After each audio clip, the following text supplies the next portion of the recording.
Steven qui demandait des informations par rapport aux petits mots takusan et oi pour dire beaucoup, nombreux. Toi, ton exemple précis, c'était comment dire il y a beaucoup de fleurs et d'arbres dans le jardin.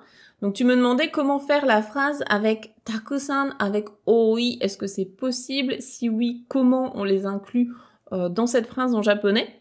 Donc ce que je vous propose, c'est qu'on reparle de toutes les manières de dire beaucoup en japonais. Donc déjà effectivement, on va pouvoir utiliser takusan, takusan qui est un adverbe qui permet de dire beaucoup, nombreux, quand on a des choses qu'on peut compter. À ne pas confondre avec totemo qui est très pour quelque chose qu'on ne peut pas compter. Donc par exemple, j'aime beaucoup, j'aime très quelque chose, donc totemo suki desu.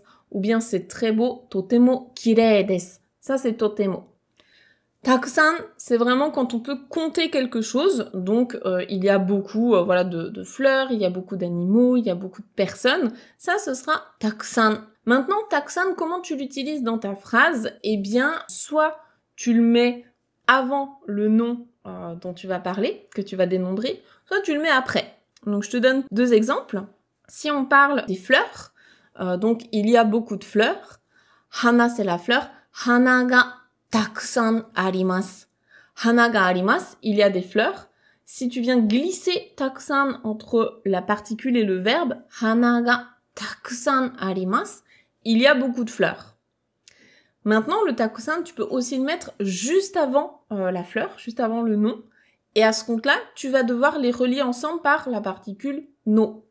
Takusan no hana ga arimasu. Ça aussi, c'est correct. C'est juste 2 manières de faire la même phrase, selon où tu le places dans la phrase. Bah voilà, c'est à toi de voir où est-ce que tu veux le mettre et auquel cas, il faut peut-être ajouter un no ou pas. Donc ça, c'est pour takusan. Maintenant, ta question, elle portait également sur comment articuler cette phrase avec les particules. Donc si tu veux dire, là on a dit il y a beaucoup de fleurs, maintenant si je veux rajouter les arbres dans ta phrase, il y a beaucoup d'arbres et de fleurs, et bien tout simplement on va rajouter la particule to, donc pour dire ki to hana, donc des arbres et des fleurs, ga takusan arimasu. Donc ça et ça, il y en a plein.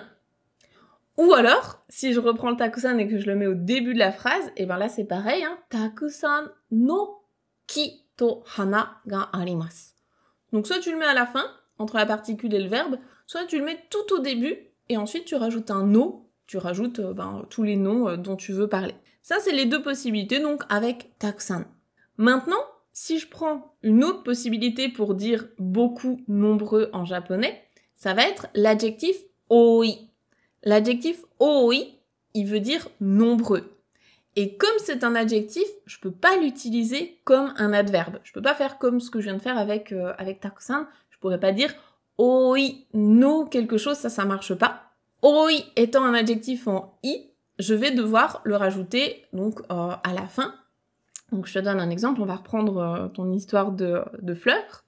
Eh bien, on pourrait dire hana ga oi desu. Et du coup, ce sera bien des, puisqu'ici, oi est un adjectif.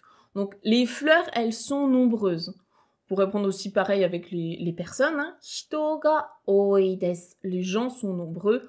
Kuruma ga oi desu. Il y a beaucoup de voitures. Les voitures sont nombreuses. Ça, c'est ta seule possibilité avec l'adjectif oi. Dernière possibilité, c'est que tu transformes ton adjectif oi en adverbe. Ça, c'est possible. Comment on fait?